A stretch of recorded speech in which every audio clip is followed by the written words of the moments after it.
el tutelaje militar va a ir tan allá que hasta las armas van a cambiar. Sí, Nosotros no eso vamos a lo tener más pensé. un fusil AK-103, Claro. nosotros vamos a pasar a un M16. Nosotros Mm. no vamos a tener más un tanque T-72, sino tenemos que pasar a un tanque de naturaleza OTAN. Todos esos sistemas de armas, todo eso tiene que cambiar. Cuando Venezuela se quita el tutelaje de encima, Venezuela va a quedar alineada con el mundo occidental. Hola, él es el doctor José García, experto en inteligencia y temas militares. Esta es la segunda vez que hablo con él. La primera vez nos explicó unos días después cómo fue la operación del 3 de enero donde se llevaron a Maduro. Ahora conversamos por los últimos cambios que se han hecho en el alto mando militar. José analiza quién es quién, a cuántos cambiaron, de dónde vienen, a quién le responde cada cambio, a quiénes no cambiaron. Y todo esto ayuda a entender mejor dónde estamos. Y también nos cuenta lo que él cree que va a pasar en los próximos meses. Espero que les guste. Hola José, un placer saludarte. ¿Cómo te ha ido? Muchas gracias. Gracias por la invitación. Claro, tenía días queriendo hablar contigo con esta cantidad de cambios que están habiendo en el alto mando militar. Conoces el sector y quería escuchar un poco tu percepción. O sea, ¿qué te ha parecido estos últimos cambios? Fíjate, precisamente vengo de terminar de analizar persona a persona los cambios, ¿verdad? Y observando qué significa esto para el país, para la estabilización del país, ¿no? Porque hay que recordar que el plan, desde el punto de vista estadounidense, que es un plan macro, parte de una estabilización para pasar a una recuperación y finalmente una transición. Y desde el punto de vista de estabilización, me parece que dentro de lo que hay es un proceso de estabilización, ¿no? Y voy a entrar más en detalle uno a uno de qué significan estos cambios y qué significa para las Fuerzas Armadas. Primero, hay que recordar que las Fuerzas Armadas venezolanas son realmente, o el régimen las diseñó como un espantapájaro, ¿no? Que solamente servía para mantener, digamos, el control interno de la nación, fragmentadas en las diferentes redes, en las diferentes SODIs y con una básicamente inoperativas, ¿no? Lo cual fue demostrado en lo que ocurrió en enero, que el combate duró 27 minutos, realmente. O sea, todos estos sistemas de defensa antiaérea, todo este poco de millones de dólares gastados, eso no sirvió y no hubo resistencia. Y quedó demostrado que al fin y al cabo, cuando llegó a la hora de la chiquita, como decimos coloquialmente, eran cubanos los que estaban ahí rodeando a Maduro, ¿no? Eso quedó plasmado claramente. Y esa Fuerza Armada sigue estando inoperativa, pero sigue siendo algo peligroso. Y el proceso de transformación al servicio de la nación hay que llevarlo de una manera de evolución, no de un proceso de revolución, ¿no? Entonces, cuando uno mira estos cambios, uno mira las promociones, porque hay que recordar que la única persona que, bueno, no es la única, hay muchas otras, pero digamos, la persona más relevante de estas promociones que se mantuvo allí como quien es un bloqueo de un sistema de un sistema de desagüe, ¿no? Mm. Padrino López, que tenía ahí toda la vida, ¿no? Cuando eso nunca debió haber sido así. Porque para quienes no conocen de las Fuerzas Armadas, hay que recordar que tiene una estructura que está una vez al año, hay un cambio, cada promoción va saliendo y entra una nueva promoción. O sea, tiene que haber un relevo permanente del liderazgo militar. Y desde las bases, de que tú sales de la academia militar, pasas de teniente, vas a capitán, teniente coronel, etcétera, de acuerdo a la estructura que vayas siguiendo, bueno, pues si es ejército, si es armada es diferente, y llega un momento que si eres el mejor, en teoría, de tus promociones, llegas a ser el alto mando militar. Pasa un periodo relativamente pequeño, a veces 12, 14 meses, que solamente en casos de guerra, puede ser que dure mucho tiempo, y de allí pasas al retiro. Es un proceso normal de la Fuerza Armada. Y Ok. Padrino y muchas otras personas, por ejemplo, Hernández Lares y todo esto, se habían mantenido allí más allá de lo que les correspondía, de acuerdo Sí. a los reglamentos de Fuerza Armada, ¿no? Entonces, la salida de Padrino es como cuando tú tienes un sistema, como un acueducto, donde ha habido un bloqueo en el acueducto, ¿verdad? Y atrás hay un montón de energía reprimida. Cuando tú quitas ese tapón, empieza a circular ese material, ¿verdad? Empieza Mm. a circular y por supuesto, utilizando esa analogía de que tienes un sistema de transmisión de agua, tú has quitado el tapón y empiezan a salir lo que está más adelante, viene y va, y como dice, va limpiando el sistema vuelve a agarrar esa agilidad natural, ¿no?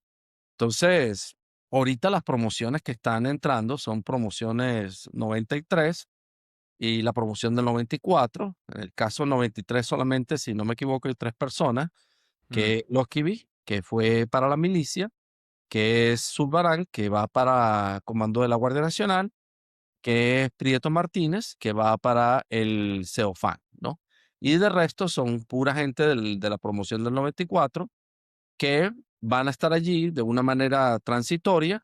Ahorita podemos entrar un poco más en detalle en quién es cada uno de ellos, pero que en cuestión de unos meses, en teoría en julio, debió haber un cambio. Eso ocurre realmente en julio, donde hacen los Los anuncios y ascensos. realmente toman los comandos en octubre, septiembre, ¿no? Dependiendo de qué parte del país. Bueno, yo lo veo de una manera transitoria y ahorita podemos entrar un poco más en detalle, componente por componente, cómo el país puede observar qué significa estos cambios para ellos. Ahora, en pocas palabras, la gente lo que está diciendo es, bueno, nada, están sacando a la gente leal de Nicolás Maduro y Cilia Flores y están ahora colocando gente leal a Delcy. ¿Tú crees que eso es una afirmación correcta? Fíjate que hay unas lealtades, en cierta manera sí, en cierta manera, digamos, el asunto es que cuando tú miras al grupo de personas que conforman el alto mando militar, como es un sistema complejo adaptativo, la Fuerza Armada le va a ser leal a quien tenga el control del poder. Mm, Por supuesto, era Maduro y le eran leales a Maduro. Hay un dicho popular ahorita entre las Fuerzas Armadas que ellos siempre esperan hasta el último milisegundo para declarar lealtad. su lealtad, exactamente, ¿no? Claro. Entonces, bueno, sí, eran leales a Maduro y antes son leales a Delcy. Si llega ahí el pájaro loco, serían leales al pájaro loco, ¿no? O sea, Mm, ellos son este grupo específico de mayores generales, de generales de división, es un grupo que fue diseñado, nuestra tragedia comenzó en el año 2000, ¿verdad? Y es un proceso que empieza desde la academia militar y fue diseñado para unas lealtades que son, digamos, al sistema de patronaje, al sistema económico, y no ok. lealtad a la nación, y no es una lealtad de que haya habido un combate. Por ejemplo, es tradicional que la gente que ha ido a las guerras tiene una lealtad hacia el hermano que estuvo al lado de él durante el combate. Pero esta gente no ha visto nada de combate, no ha visto nada. La lealtad es al sistema de patronaje y estarán allí un tiempo y procederán a seguir su vida ya en retiro, ¿no? Y tú crees que eso justamente, o sea, esos cambios que acaban de ocurrir, ¿tú crees que están metidos en un esquema como de reinstitucionalización de las Fuerzas Armadas? Porque también estas personas que fueron nombradas, pareciera a simple vista, no, bueno, por eso quería hablar contigo porque sabes los detalles de cada uno. Son personas que no tienen, digamos, delitos conocidos, mayores, no son personas, o sea, no son unos talibanes chavistas históricos que uno estaba acostumbrado a que ocuparan esas posiciones. Pareciera que son unos tipos relativamente potables dentro de las Fuerzas Armadas. ¿Eso es así? ¿Es una percepción que tengo o es correcta más o menos lo que estamos pensando? Fíjate, sí es correcto en este sentido. Yo tengo entendido, por supuesto, hay una figura que para mí es un enigma, que lo hemos trabajado, hemos hecho seguimiento muy de cerca, que es Gustavo González López, Mm. que él es una persona que ahorita dejamos un momento para Sí, hablar más bueno, detalle con él, ¿no? claro, había que hacer la excepción, la salvedad de que me refería a todos los demás menos él, porque él Exacto. sí tiene sanciones, tiene, o sea, acusaciones de violaciones de derechos humanos, etcétera, pero los de abajo pareciera que no. Sí, solamente tengo entendido que Villamizar Gómez, que es el segundo comandante estratégico operacional, tiene sanciones, igual que Dilio Guillermo Rodríguez, que también tiene sanciones, que ahorita es el inspector general de la FAN, ¿no? El ¿Ok? tipo de sanciones que ellos tienen son sanciones más relacionadas con procesos de corrupción, de esa gran rapiña que ha habido en los últimos 15, 20 años en Venezuela, pero no son unas sanciones tipo, por decirte, gran cuartianas, que Claro. son violaciones a los derechos humanos. En términos fíjate, vamos a ir caso por caso, ¿no? Por ejemplo, vamos a ver la Guardia Nacional. Ahí estaba Estrada Paredes, ¿verdad? Una persona que en mi posición, yo creo que él no tenía nada que perder, ya había cometido cualquier cantidad de violaciones, cualquier cantidad de delitos, una represión asociada con nuestra tragedia, ¿no? Y sale de la Guardia Nacional y entra Zurbarán Quintero. Zurbarán Quintero es una persona que yo veo relativamente, yo realmente ahí soy un poco subjetivo, no los veo tan institucionales porque pertenecen a este sistema del chavismo, ¿no? Lealtades a la revolución, que es la revolución, ¿no? Pero Zurbarán Quintero es una persona que veo relativamente, como dices tú, potable, que estará allí un periodo, sabe que no va a arriesgar, no va a tomar decisiones trascendentales porque sabe que esto y él va a pensar en su propio futuro.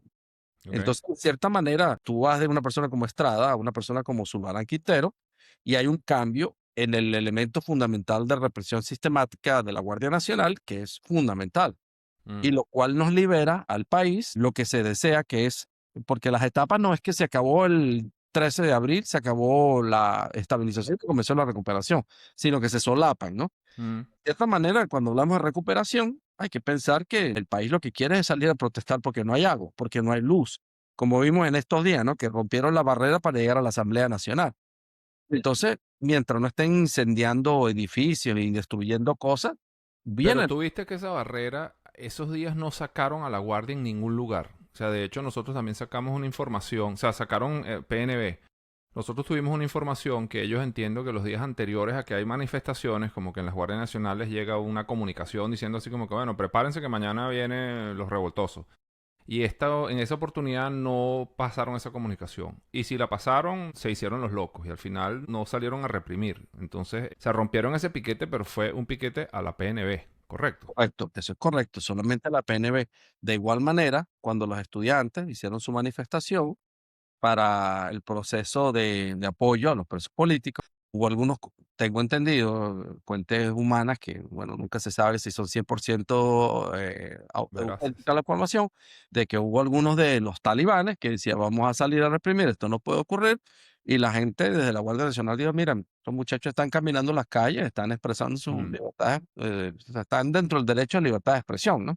claro. Entonces, estamos observando que estos cambios a nivel, por ejemplo, del alto mando, son personas que tienen claro que tienen familias, que hay Mm, un futuro, 2027, 2028, y que como se decía en la época romana, los generales que venían a las grandes batallas, memento mori. No, recuerda que tú mueres, que no es algo, digamos, trágico, sino es el recuerdo de que como seres humanos, un día todo esto se acaba, ¿verdad? Y lo que te queda es un legado, te queda un principio de, no es macabro decir memento mori, mm. es recordar nuestra propia mortalidad. Y yo creo que estos generales tienen que recordar, o están recordando, que su tiempo es efímero, que van a cumplir un servicio, tienen que pensar en su futuro, en su familia, y es un cambio aceptable en este proceso de evolución. Aquí la pregunta, bueno, que yo creo que hacemos todos los ignorantes de lo que está pasando allá adentro, es si estos integrantes de las Fuerzas Armadas, comenzando por estos nuevos nombramientos, confían en la gestión de Delcy Rodríguez o no. ¿Cuál crees tú que es la percepción tuya del sentimiento de ellos hacia Delcy? Bueno, para eso tenemos que ver como las muñequitas rusas, tenemos que abrir y empezar a ver las Claro. muñequitas que están adentro, ¿no? Sí, yo sé, yo sé. No están, fíjate. En el alto mando, nuevamente el alto mando en un ejército inoperativo. Y son puestos de oficina, no le veo consecuencias significativas, ¿no? Mm, Y me preocupan a mí en lo particular, por ejemplo, Loki B. Belmontes, ¿verdad? Él fue autoridad única de Cumanacova, después pasó al DGCIN y ahora está como comandante de la milicia, ¿no? Es una persona que tiene una tendencia más hacia Talibán, una asociación con lo que todos los venezolanos esperamos, que Diosdado el Cabello para cuando, que mm. viene, que sí viene, ¿no? ¿Sí crees Pero que vienen? sí, sí, sí, ahorita podemos entrar en esos detalles. Mm, Entonces está, por ejemplo, Loki, y a mí me preocupa eso, ¿ah? Es uno de esos elementos todavía de estabilización, pero vamos a entender en qué contexto estos cambios ocurren, ¿no? Venezuela es una rapiña. Esta gente es una rapiña, se dedicó desde el oro, el petróleo, la mm. distribución de la harina pan, como lo hablamos en el otro programa que hicimos, ¿no? ¿Qué es lo que está ocurriendo en Venezuela que a mí me parece es muy significativo? El sistema hay que verlo desde el punto de vista de cuatro dimensiones. Primero, la represión. ¿Quiénes están manejando la represión y cómo están los cambios allí? Segundo, ¿quiénes manejan el ejército y cómo está esa situación del ejército en general, ¿no? Del espantapájaro, ¿verdad? Tercero, ¿quiénes están en la Guardia Nacional dedicados a los puertos, a la protección de la infraestructura fundamental del Estado, las represas, Guri, etcétera? Ok. Y finalmente, que es donde quiero poner un poquito de ojo hoy, el arco minero, ¿no? Mm, A esta gente les quitaron el tetero. En los Estados Unidos les quitó el petróleo. Ustedes venden petróleo a quien nosotros le decimos que venden. Los pagos van a Qatar para proteger las demandas en los Estados Unidos y nosotros decidimos cómo se gasta ese dinero. Cuando tú le quitas semejante tetero, le estás quitando el nivel macroeconómico, ¿no? Cuando, ok. del país y le estás quitando al ejército muchísimo de gran parte de ese recurso que estaban manejando en rapiña entre ellos, ¿no? Le has quitado eso. ¿Qué pasa? La represión, ¿sabe? Que, por ejemplo, hay que discutir ese cambio también, ¿no? Que es Germán, la persona que está sustituyendo a Granco, Mm, el nuevo director del IGESIN, que viene de la Armada. Entonces, él está en un grupo económico asociado con Carmen Meléndez, asociado con Márquez Monsalve, que vienen más que todo en el sector de transporte, energía. ok. Ellos tienen que proteger esa parte interna dentro de Venezuela. Ellos van a proteger sus intereses económicos, pero ese es un interés económico relativamente pequeño. Y por cierto, destacamos que Estados Unidos acaba de aprobar una licencia OFAC para que el sistema eléctrico venezolano sea reconstituido por empresas estadounidenses. Mm, Sale el petróleo, va para Qatar, contrata a empresas estadounidenses para resolver el problema eléctrico venezolano. Entonces, poco a poco, las empresas estadounidenses están empezando a comerle el casabe a esta gente que está dedicada a robarse los recursos. Entonces, ¿qué pasa allí? El DIGESIN, por ejemplo, ese aparato represivo, ahora tiene un interés económico detrás. No es una persona, un psicópata, como decía Granco, que estaba dedicado, o sea, que es una persona que era netamente agresiva, ¿no? Es una persona que que tiene casos de tortura. Ahí está el caso del capitán Nieto, también que lo denuncia por tortura a Germán, pero a la vez Germán tiene relaciones comerciales. Entonces, cuando tú tienes que perder, cuando tú ya no estás metido en ese mundo tan terrible como está, por ejemplo, toda esta gente de las torturas y las casas de la casa de los sueños y todo aquello, pues, en cierta manera, tienen que bajarle tantico al problema, a la represión. Miremos el otro caso. Todos estos generales simplemente van a tratar un sistema de patronaje, pero Estados Unidos no les va a permitir que se sigan robando todo. Entonces van a ok. estar todo el tiempo. Vamos a ir a lo que realmente me preocupa, que es el arco minero.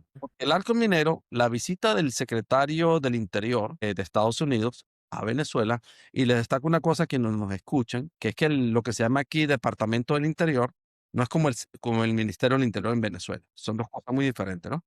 El Departamento del Interior aquí es un departamento relativamente pequeño y que se dedica a manejar tierras públicas federales, parques nacionales y cosas así. El señor que fue a Venezuela, el secretario del Interior, fue como líder de procesos de minería y de minerales raros, etcétera. Ese fue su interés. Y no es tan fácil como decirle a PDVSA, yo te recibo el petróleo en el puerto de José o te lo recibo en Falcón y yo lo vendo. Tú tienes que entrar a Venezuela y empezar a definir lo que está pasando en el arco minero. Y Mm, allí tengo preocupaciones porque ahí sí me parece que sigue estando el sistema como ha estado desde hace 15 años. Hay una persona que los venezolanos quizás no conocen, que es el señor, es un general, Wilfredo Medrano. Bueno, mm, podemos hablar un poco de él si quiere. Él viene de una trayectoria de estar involucrado con el Cartel de los Soles, porque él comienza en el año 2017, cuando estaba en la Brigada 12 en el estado Zulia, si no me equivoco. Trabajó varios años con todo este proceso de los helenos en el Catatumbo. Después fue a una brigada especial en Apure durante los combates que hubo entre las Fuerzas Armadas Nacionales, que fueron los helenos quienes resolvieron eso, ¿no? El Frente 10 de la FARC en 2020-2021 estuvo allí en la Brigada Especial Negro Primero en Apure y después fue al Ready Guyana. Lo acaba de mantener en el Ready Guyana. ¿Y qué es lo que está pasando? En el arco minero eso está todavía tan fragmentado. Allá hay tren de Guayana, allá hay tren de Aragua, allá hay la mina de Silita, está Nicolásito, allá hay intereses de Zapatero, ahí todo el mundo tiene una mina en ese desastre, ¿no? Tú has visto, perdón que te interrumpa, los TikTokers, o sea, los mineros que son fanáticos del TikTok y ponen absolutamente todo, no sé, toda la operación de las minas, o sea, todas las violaciones ambientales, etcétera, etcétera, los tipos los ponen en sus TikTok. Hay una comunidad gigante de mineros poniendo contenido en TikTok que es increíble. Perdón No, que te te digo, interrumpa, pero es que me ha no, está muy impresionado. bueno porque precisamente esa ha sido una de las mayores fuentes de inteligencia que hemos tenido. Mm, Esas son inteligencias de fuentes abiertas, ¿no? Constantemente llegando información, contando a la gente lo que está ocurriendo.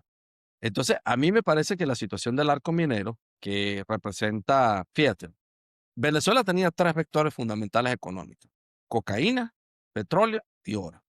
Eso hacia afuera, hacia adentro, bueno, hay cualquier tipo de rapiña, de extorsión a los comerciantes, de quitarle a la señora que se compró 4 paquetes de harina para le quitan dos, o sea, ese tipo de cosas, ¿no? no, le quitan activos, fábricas a la gente, etcétera. Sí. Exacto. Pero el término macro eran esos vectores. Ya sabemos lo que está pasando con narcóticos. Ya sabemos lo que está pasando con el petróleo. Pero todavía el arco minero es una locura allí. Ahí hay Mm, cualquier cantidad de actores que han ido, se ha fragmentado ok. demasiado. No es algo centralizado como fue, por ejemplo, el petróleo, como era la cocaína con el cartel de los soles, ¿no? Mm, Era algo donde todo el mundo tiene algo que ver. Y ahí van a tener que poner orden, pero por ahora quizás es el vector que está más retrasado y que está reflejado en que los cambios militares, Wilfredo Medrano quedó a cargo del rey de Guyana. O sea, cuando yo veo esto, yo abro y empiezo a ver las muñequitas, ¿no? Y yo digo, ¿qué significa el Ceofán? Bueno, ahí está Prieto Martínez. Bueno, ok, ese señor está ahí, el Ceofán, bueno, saben para lo que sirve el Ceofán, ¿no? Cuando tocó defender a la nación, ya sabemos para qué. Me acuerdo que yo le hacía cuando estaba Hernández Lares con un Su-23 disparando, observando ahí con unos muchachos ahí, con unos fusiles AK-103, haciendo, o sea, eso era un show, ¿no? Porque eran unas Fuerzas Armadas Nacionales, pero de narrativa. Pero claro. a la hora la chiquita no servía. Entonces uno dice, ¿qué pasó allí? No, la CEOFAN no importa. El Ready Occidental, bueno, ahí hay narcóticos por el Táchira, etcétera. Ready Los Andes, perdón, Ready Occidental sería el Estado Zulia. Ready Los Andes, bueno. Entonces uno va analizando muñeca por muñeca y uno ve que el sistema está evolucionando hacia algo bueno. La pregunta, por supuesto, para los venezolanos es si el vaso está medio lleno o está medio vacío. Yo en Mm, lo particular lo veo medio lleno, se está llenando, está mejorando y es un mm. sistema de evolución.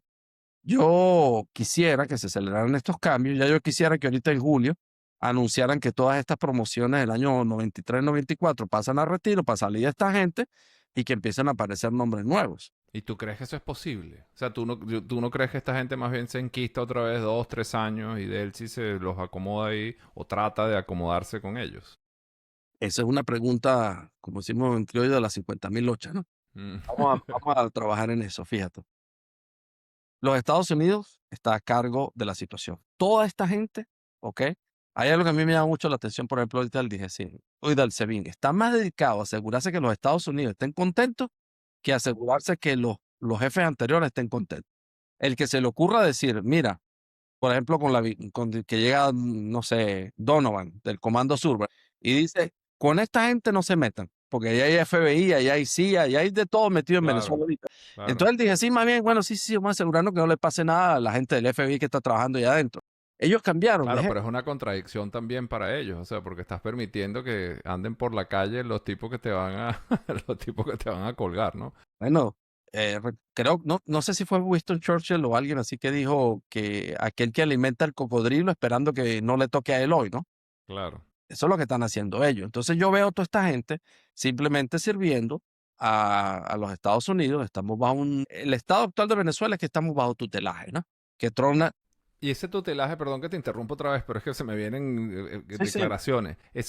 En algún momento se habló de un tutelaje militar. Sí se habló de un tutelaje militar, correcto. claro, claro, porque los Estados Unidos necesitan a Venezuela. Yo sé que Trump me echa broma y dice que Venezuela es el 51 estado, eso no va a Mm, ocurrir. Pero Estados Unidos necesita un país que sea sólido, que sea... Mira, el tutelaje militar va a ir tan allá que hasta las armas van a cambiar. sí, Nosotros no eso vamos a lo tener más pensé. un fusil AK-103, Claro. nosotros vamos a pasar a un M16. Nosotros Mm, no vamos a tener más un tanque T-72, sino tenemos que pasar a un tanque de naturaleza OTAN. Todos esos sistemas de armas, todo eso tiene que cambiar, porque Estados Unidos necesita, bueno, primero en negocios también, ¿no? Venezuela es claro, un sistema de defensa y eso Estados Unidos dice, American First, compren lo que claro. produce Estados Unidos. Pero igualmente, como nación, cuando Venezuela se quita el tutelaje de encima, Venezuela va a quedar alineada con el mundo occidental. Y eso significa que todos los sistemas de armas, toda la gente, la doctrina militar, todo eso va a cambiar. Pero eso es un proceso lento, ¿no? Un proceso que las promociones hay que irlas sacando y van llegando las promociones nuevas. Pero hoy en día hay militares venezolanos hablando con autoridades americanas. Eso no lo dudas tú. Tiene que Sin... hablar porque Estados Unidos no va a cometer el error que cometió con el Mm, partido de Saddam Hussein, que a todo el mundo lo votaron y que después se le formó tremenda guerrilla, ¿no? O sea, Estados Unidos está trabajando con la gente que está allí. Y Estados Unidos entiende perfectamente el concepto de las promociones, el concepto de esta persona es promovida, cumple 6, 8, 10, 12 meses, pasa a retiro, viene el otro. Y ese es el trabajo para nosotros, los venezolanos. Nosotros tenemos que empezar a prestar atención a los tenientes coroneles. Por ejemplo, Ok. quiénes son, qué educación tienen, qué cursos han tomado, cuáles son sus capacidades profesionales, porque dentro de un tiempo ellos van a ser generales de brigada, generales de división, y esa es la gente que va a tomar el control, Dios Y, es, mediante, y de esa un gente ejército, no... ya sea profesional, ¿no? claro, y esa gente no está completamente adoctrinada, muerte al capitalismo, amo al socialismo, etcétera. O qué crees tú que... Mira, yo creo que si hay algunos locos todavía, desde el punto de vista psicológico, si hay Mm, alguno que otro que creen en el chavismo a capa y espada, pero el 90%, estoy diciendo número porque estamos en una conversa, ¿no? No claro, estamos claro, claro, claro. en un análisis, pero la gran mayoría de los oficiales venezolanos siempre supieron que el chavismo no era sino una cortina de humo para una gran orgía de dinero y de poder. Sí, sí, eso... Y hay una cosa muy interesante, ¿no? Había una capa, había una especie de techo invisible, como le dicen aquí, de vidrio, ¿verdad? Mm, Hay muchos tenientes coroneles que tenían tiempo y que saben que lo que estaba ocurriendo arriba era asqueroso.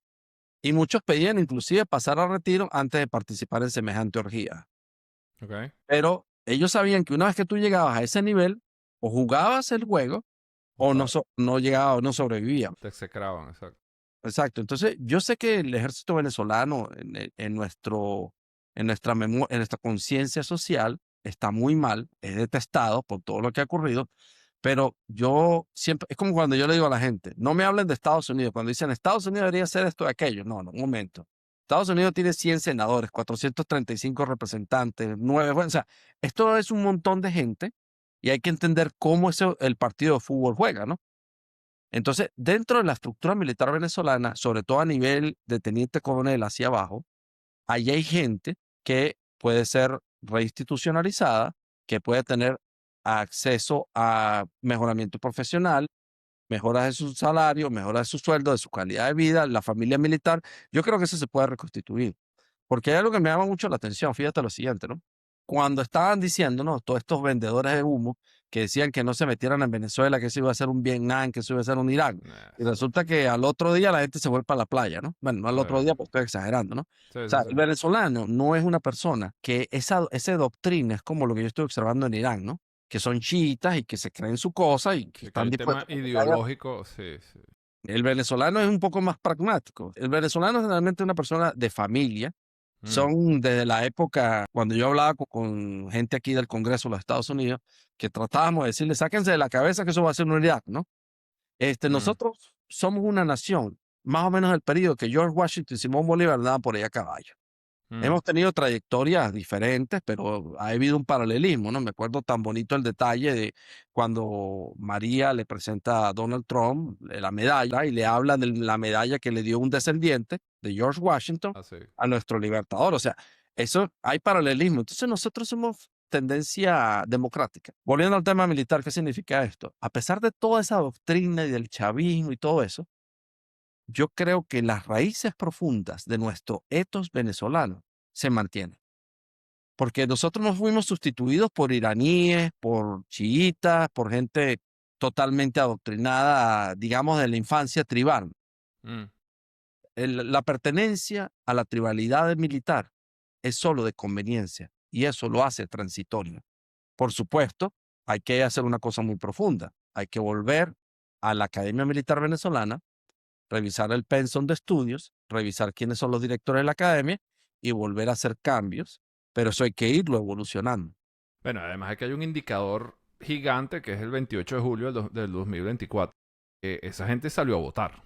O sea, porque Exacto. ellos en su momento, yo me imagino que el chavismo habrá dicho, bueno, déjame ponerlos a votar para que voten por mí, pero se dieron cuenta en el 2024 que votaron en contra. Y fue comprobado que los militares votaron en contra del régimen de Nicolás Maduro. Y yo creo que esa percepción no ha cambiado, o sí. O sea, ¿tú crees que la gente ahora sí quiere, los militares ahora sí quieren a Delcy? Yo no, bueno, yo no lo creo, no sé qué opinas tú. Fíjate, cuando hablamos de los militares nuevamente, hagamos como las muñequitas rusas y empecemos a Claro, ver. claro. Mira, de teniente coronel para abajo, la gente lo que quiere es una vida digna, trabajo profesional, sueldos dignos. Hay muchos que son militares por vocación Sí. y quieren un trabajo profesional. Si le están metido en mirando para el otro lado mientras la gente estaba moviendo cocaína o estaban matando gente. Mm, De ahí para arriba, y por eso es tan importante el concepto de las promociones. Esta promoción, en este momento, los que están allí están al servicio de los Estados Unidos. Listo. Wow. Pónganse cómicos para ver qué les va a pasar, ¿verdad? No lo van a hacer. Oye, ¿no viste hoy a Diosdado, por cierto, hablando y decía que el tipo hablando de las sanciones? No, porque es que Obama nos puso las sanciones. Yo decía, coño, qué tipo tan descarado. El tipo no nombró a Trump. Yo decía, se metiéndose con Obama. Claro. Era increíble, de verdad que qué bárbaro. Mira, el chavismo no ha colapsado. Aquí no hay que descuidarse. Sí, no, definitivamente. El chavismo, hay una élite chavista, te la acabo de mencionar cuando discutimos quién es el nuevo director del DGCIN, ¿verdad? Mm, Que tiene una relación con Carmen Menéndez, tiene una relación con Márquez Monsalve, etcétera, ¿no? Cuando tú discutes a ellos, tú ves que son una élite. Y es una élite cuyo único objetivo en este momento es sobrevivir y mantener el control político. Para mm. lograr eso, ellos lo que quieren es tratar de maximizar el periodo sin una elección. Porque si ellos van a una elección mañana, el país les pasa por encima. Sí, no, obviamente. Pero Estados Unidos también entiende que si hubiera una elección y hubiera todavía Gran con el DGCIN y tal el Padrino López en el Ministerio de Defensa, es mucho más difícil para la administración que viene entrando controlar el país. Entonces, ha habido un cambio. Yo te voy a hacer una estimación aquí, digamos, como amigos en una conversa, Ok, porque la gente me pregunta. vamos a abrir una cervecita. Pero, exacto, aquí estoy, mire, con el cafecito, tranquilo, ¿no? Ok, Vamos a ok, hablar. Fíjate, ¿qué es lo que yo creo que va a pasar? De aquí a junio, julio, se acaba el periodo de estabilización. ok. Diosdado es una persona que es útil en este momento porque él es el jefe de un montón de locos, hablando así coloquialmente, ¿no? Claro, claro, claro. Gente que ha matado, que ha hecho cualquier cantidad de cosas y que no tiene salvación de Dios. Diosdado ha sido útil hasta ahora, pero Diosdado va a ser fastidioso en junio. Claro. A lo que él va perdiendo el poder político, porque los Estados Unidos dice, yo vengo, como dicen los gringos, ¿no? I am here for business. Entonces, él no va a retener eso. Hay élites políticas venezolanas que van a tratar de hacer business con los gringos. Entonces, ¿qué es lo que yo veo? De aquí a junio yo veo el final del proceso de estabilización. Yo veo que el aparato represivo, que ese es un componente militar, ¿ok? Yo veo que ese aparato represivo entiende que no se pueden meter en camisas de once varas, que se acabó la cosa. Yo veo a las élites que tratan de seguir coordinando el control político. Ponme este aquí, ponme este gobernador, este lo mete para alcalde, este lo pone así. Mm, ¿Qué ocurre? Si no me equivocase, digamos julio, vamos a suponer María ya entra a Venezuela, no sé, ya en el verano, aquí estamos en Estados Unidos, verano es a partir del agosto, final del julio. Memorial Day, ¿no? Sí. Como a finales de mayo. Aunque no Mm, es el verano perdón, del solsticio de verano, aquí decimos verano a partir del Memorial Day. María entra y comienza una etapa bien interesante, porque el país vuelve a lo que nunca debió haber dejado atrás, que es la gente sale a hacer con su franela, como lo hablamos en nuestro programa, ¿verdad? mm. Sale a hacer su trabajo político y yo veo, ese es un trabajo muy importante que hay que apoyar de los movimientos opositor venezolanos, que va a haber, digamos, de junio hasta que se organicen. Bueno, Yo veo una y ya elección. están habiendo cositas por ahí en las Sí, regiones y la gente está respondiendo sorprendentemente bien. La gente exacto. definitivamente quiere salir a protestar, a manifestarse, etcétera. Y hacer política, ¿no? Que es lo que, en cierta manera, lo que estamos haciendo aquí es un programa, una conversa, pero en cierta manera estamos discutiendo. ¿Qué pasa? Si la elección ocurre, yo la veo ocurriendo en diciembre de este año, enero de este año. Nah, eso es eso me parece a mí bueno, ojo, ojalá, sería buenísimo. Pero según la gente, expertos que conozco yo en temas de elecciones, dicen que es muy poco el tiempo. A menos de que, bueno, las cantes ahorita. Y como dijo la misma María Corina, dijo, bueno, no, nosotros estamos preparados a hacer una elección en 9 meses cuando nos digan. Bueno, eso lo van a organizar de cierta manera los Estados Unidos. Lo que pasa es que yo estoy viendo de la óptica de los Estados Unidos, ¿no? Claro, claro, claro, Como claro, bajo un está bien. proceso de tutelaje. Porque esto es interesante. Eso no va a ser una elección con un CNE amañado, ¿verdad? Sí, Con una Tibisay Lucena diciendo resultados irreversibles a las 3 de la mañana, ¿no? claro. Esto es un proceso que me imagino organizado los Estados Unidos. ¿Sabes por qué lo veo para diciembre, enero?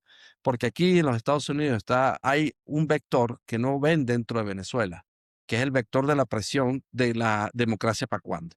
Yo recuerdo hace poco al senador, perdón, al senador, el secretario Rubio, diciéndole la interpelación en el Senado, diciendo en 6 meses, si no ha habido cambios, yo le explico por qué no ha habido cambio. Él Ok. mismo lo dijo en esa interpelación. ¿Qué significa esto? Aquí hay presión de muchos factores políticos de que haya una elección en Venezuela. Que la Pareciera. administración, ¿perdón? Pareciera. O sea, sin embargo, hay otra tesis que dicen, no, Trump se quiere quedar con una Venezuela y de él se arrodillada y él mandando y haciendo lo que quiera. Sin embargo, creo que hasta ahora, ya van para 3 meses y hay una crisis económica bravísima en Venezuela. O sea, lo que está pasando en devaluación, lo que está pasando en el alto costo de la vida. Eso es una vaina que creo que está ahorcando al venezolano. Y entonces ahí también quería entender qué sabes tú, qué dicen los militares, porque estoy seguro que los de arriba quizás están bien, pero la gente abajo, los mismos militares tienen que estar sufriendo una crisis importante, ¿no? Por supuesto, te comento, la crisis de los militares es igual a la crisis de cualquier otro ciudadano porque tienen que alimentar familias, escuelas, los muchachos, la salud, la misma broma. Claro. Es 4 veces peor o 8 veces peor en términos de la represión, porque cuando agarran un militar, fíjate, los presos políticos, los militares no han soltado ni uno. Entonces, y la tercera dimensión que los militares sufren es que no les dan permiso ni de ir a ver a la mamá. Porque en Mm, Venezuela tiene un asunto que es que todo el mundo desertó. Todo el mundo dijo, yo no aguanto esta broma. Entonces, en estos días circulaba una orden de tratar de capturar a la mayor, no capturarlo desde el punto de vista de por los presos, ¿no? Sino tratar de traer para acá claro. a la mayor cantidad de personas para que hagan el servicio. Yo hablo con personas adentro y me dicen, mira, aquí no me dejan ir, mira, no sé, mi abuelita se enfermó, yo no quiero, tengo 3 meses que no me dejan salir de del puesto, yo necesito ir a mi pueblo donde yo nací a ver a mi abuela o mi esposa o Claro. lo que sea, ¿no? Claro. Entonces, en esas 3 dimensiones están sufriendo de teniente coronel para abajo. Yo siempre distingo, ¿no? Porque de ahí para arriba eso es otro nivel, es otra cosa, ¿no? Claro. Entonces, yo veo que el militar está sufriendo igualmente. Yo siento, como estadounidense, porque siempre digo que tengo las dos visiones, como estadounidense, yo tengo un entendimiento de que hay una presión fuerte por parte de los sectores, este es un país altamente democrático, sobre todo a nivel de Congreso, y que haya una elección. Pero bueno, tienes razón, o sea, puede ser que sea diciembre, enero, febrero, Mm. marzo. En estos tiempos, 25 años de este sufrimiento, pensar que hay una elección en el primer trimestre del 2027 o en el último, o en diciembre del 2026, imagínense. No, sería una maravilla. Yo tengo dos grupos de amigos, los pesimistas y los optimistas. Entonces, claro, los pesimistas me vienen con ejemplos. Aquí está Kazajstán, aquí está Angola. O sea, que digamos, hay empresas petroleras que están sacando petróleo con empresas inclusive americanas y está todo el mundo feliz. Y digamos, la administración americana no se ha preocupado por la democracia en esos sitios. ¿Será que Venezuela va a ser uno de esos otros sitios que no hace falta democracia? Y por supuesto hay otros amigos también que tienen argumentos válidos que dicen, no, mira, es que definitivamente hace falta un proceso de democratización de la sociedad, etcétera, etcétera, porque si no las grandes petroleras no van a entrar, cosa que también es verdad, ya también lo han dicho. Entonces, ¿tú ves posible una Venezuela en dictadura haciendo, o sea, con empresas petroleras fluyendo o tú ves que definitivamente hace falta democracia para que las empresas entren más fluidamente? Fíjate, como dices tú de los amigos, ponme en la columna de los optimistas, pero le pongo una estrellita ahí que dice pragmático, ¿no? Ok. Ok, te explico porque yo, como estadounidense, tengo fe en las fuerzas democráticas de este país. Yo sé que, o sea, Estados Unidos no puede resolver todos los problemas de la humanidad, ¿no? Mm, Pero aquí tenemos un dicho que dice, you break it, you own it, ¿no? O sea, sí, tú lo total. rompes, ahora es tu responsabilidad, ¿no? Sí. Como Venezuela es responsabilidad explícita en este momento de los Estados Unidos, yo tengo mucha confianza que fuerte, por ejemplo, aquí todo el estado de Florida, están 3 representantes, Jiménez, y Avalar María Elvira. y el María Elmira, ellos más los 2 senadores, más, o sea, aquí hay una presión fuerte de que hay una democracia, ¿no? Entonces, yo no niego de que hay factores dentro de la administración que les encantaría una cosa tipo China, ¿no? A ellos no les importa lo que esté pasando allá mientras esté explotando recursos, ¿no? Correcto. Pero también sé que a largo plazo, bueno, no lo sé, ¿no? Lo digo desde el punto de Sí, sí, vista bueno, tu percepción. optimista, ¿no? Creo firmemente en los valores democráticos de los Estados Unidos y sé que hay gente, esa es la parte pragmática, porque te puedo decir con nombre y apellido, dónde están, quiénes son, de qué distritos son, de qué estados son, Mm, luchando que en Venezuela hay una democracia. Aparte de eso, no olvidemos una cosa. Nosotros tenemos a una señora que se llama María Corina Machado, sí, que difícilmente, o sea, porque ya eso es el lado venezolano, ¿no? Primero, el pueblo venezolano es altamente democrático. Casi que somos votoadictos, ¿no? Nos sí, encanta, o sea, nosotros no somos de que no, que yo soy chía y que el hijo, el descendiente de Mahoma y que yo me lanzo por ahí, ¿no? sí. No, no, no. A nosotros nos encanta una democracia, porque lo tenemos metido en las venas de quién sabe cuánto. Tenemos una persona en el liderazgo de María Corina Machado con una fuerza, que es una persona que ha demostrado democracia, que ha demostrado mantenerse fuerte a través de los años, y simultáneamente veo a la gente de Estados Unidos. Entonces, claro, uno tampoco es, nada de la vida es garantizado. Como digo yo por ahí, estas canas que tengo yo que se me ven ahí, esto es por haber vivido, y aquí no hay nada garantizado. Pero mi intuición me hace pensar que las fuerzas democráticas van a lograr sobreponer este momento. Ustedes han medido más o menos cómo es el apoyo dentro de las Fuerzas Armadas. Luego del 3 de enero, ¿han medido algo así cómo es el apoyo de las Fuerzas Armadas a María Corina? O a Delcy, o no sé, cualquiera de las dos que haya un rechazo o aprobación. Fíjate que nunca va a ser una encuesta oficial. Lo que hay es fuentes humanas, la gente hablando y uno Mm, nuevamente te lo separaría de la siguiente manera. De teniente coronel para abajo, todo el mundo quiere cambio. Y de teniente coronel para abajo, todo el mundo está asqueado. Porque la experiencia de las Fuerzas Armadas Nacionales y de la policía también, ¿no? Porque recordemos que es la unión cívico-militar policial que ellos hablan, ¿no? Ellos ven que el que está arriba, primero es un patán que le grita, lo humilla, que andan en una forerunner, que viven bien, que comen bien, mientras que ellos a veces se les enferma un hijo y no tienen ni siquiera para conseguir la medicina, ¿no? sí. Entonces, el apoyo al cambio, primero y principal. Y ahora ese cambio se galvaniza en torno al liderazgo de María Corina Machado. Mm, Entonces, sí hay un gran apoyo, yo diría más del 70% según número de José, ¿ok? claro, Y claro. en la conversa Tu percepción. de más del 70-80% de cambio. Ahora tú me preguntas de general de división, porque el general de brigada todavía está ahí, tú sabes, en el umbral, ¿no? ¿Me lanzo a la locura o soy Exacto. institucional, no? Ok. El general de división para arriba, no, hermano, ahí lo que hay es gente que, para tú llegar a ese nivel, eso es como la mafia italiana, ¿no? O sea, tú tienes que haber pasado por ahí un tiempo y si no, no llegas a ese nivel, ¿no? Tienes que haber cumplido unas pruebas ahí. Una cosa ahí que, entonces, pero a mí eso no me preocupa porque vamos a suponer, vamos a meternos un poquito al lado de los pesimistas, vamos a suponer que la elección ocurre, no sé, abril del 2027. De aquí a allá, casi toda esa gente pasa a retiro. Ok. Mucha de esa gente inclusive están quedando sin cargo, ¿no? Ellos no van a poder seguir reciclando eso. Entonces, cuando salga esa gente a retiro, vamos a concentrarnos en general de brigada hacia abajo y buscar lo mejor que hay en las Fuerzas Armadas. Aparte de eso, tú sabes que en Venezuela había más generales que en toda la OTAN, ¿no? Sí, sí, sí, sí. Nosotros estamos observando que un poco de gente que están diciéndole váyase para su casa porque aquí no hay más rapiña, porque allá vienen generales de harina pan, ¿no? Ok. Ustedes se encargan de la harina pan, la destrucción de harina pan en el pueblito, no sé, de Araure portugués, ¿ok? Entonces, ¿qué pasa? Mucha de esa gente pasa a retiro.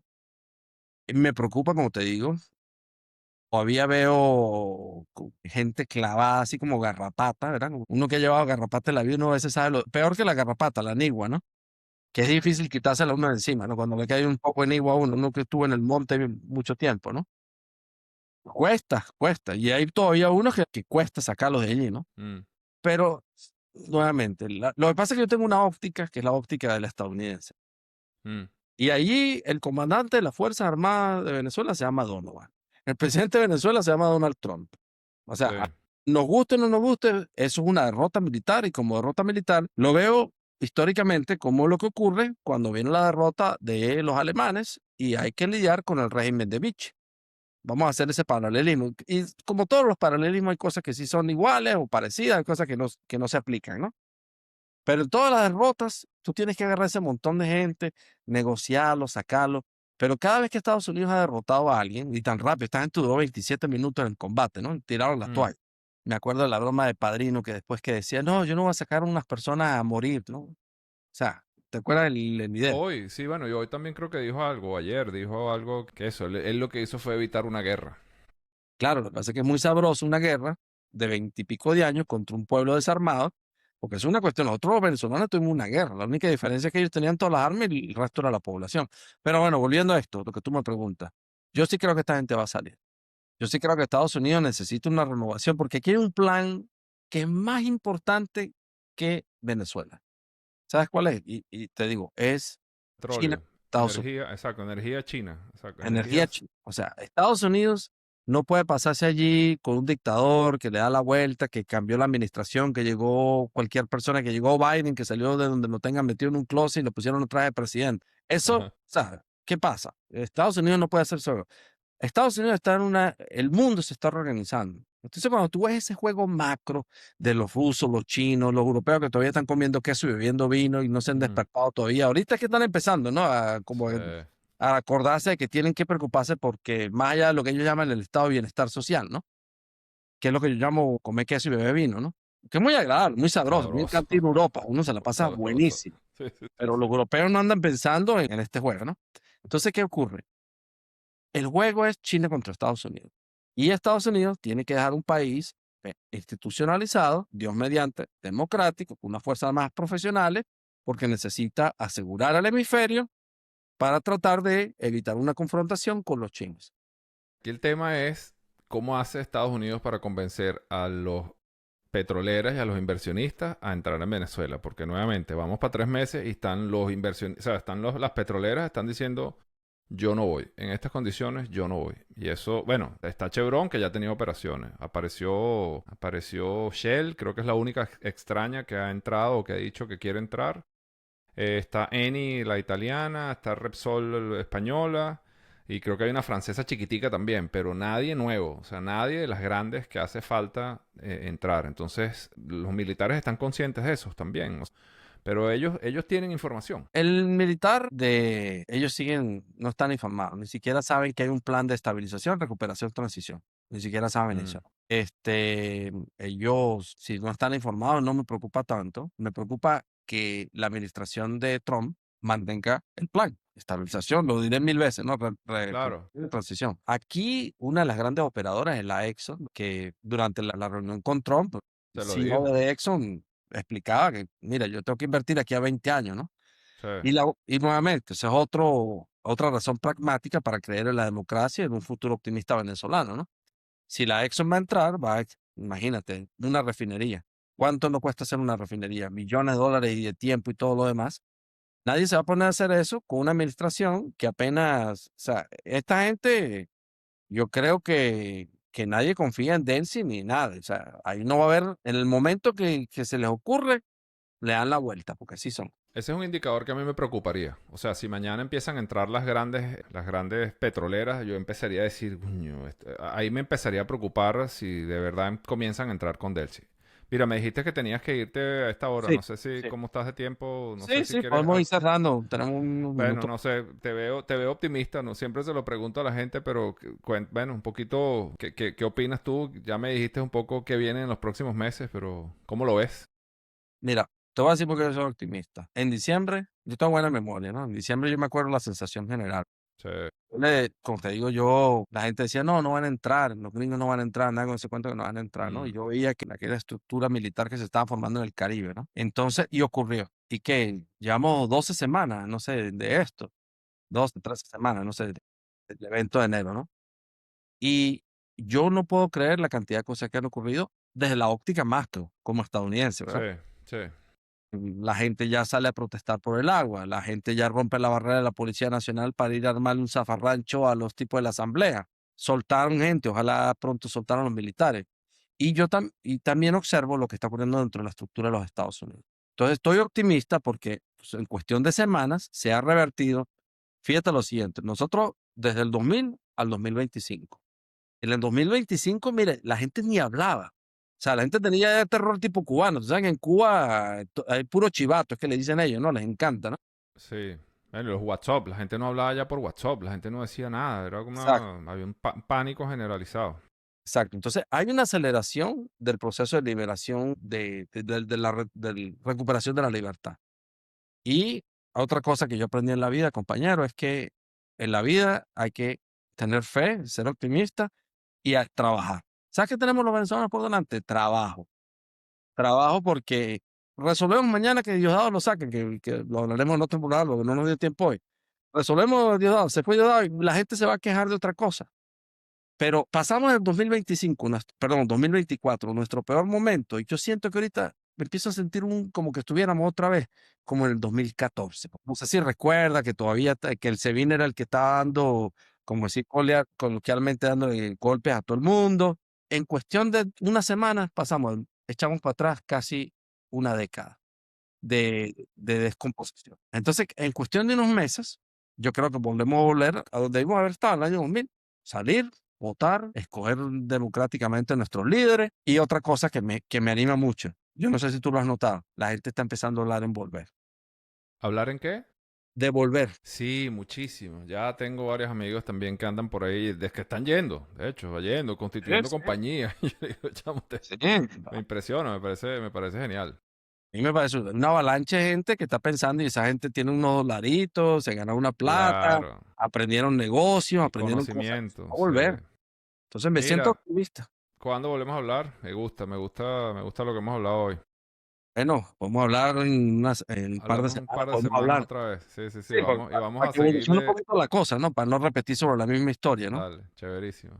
Bueno, y te agradezco Bueno, mucho la invitación y la conversa. Siempre es un doctor José agrado. García, no vale, yo contigo podría hablar un buen rato. Gracias otra vez, espero que todas tus cosas estén bien, tu familia, etcétera, y que nos veamos pronto en persona. Bueno, muchísimas gracias por tu tiempo. Pues Un feliz día a abrazo. todos. Chao, pana, que estés bien.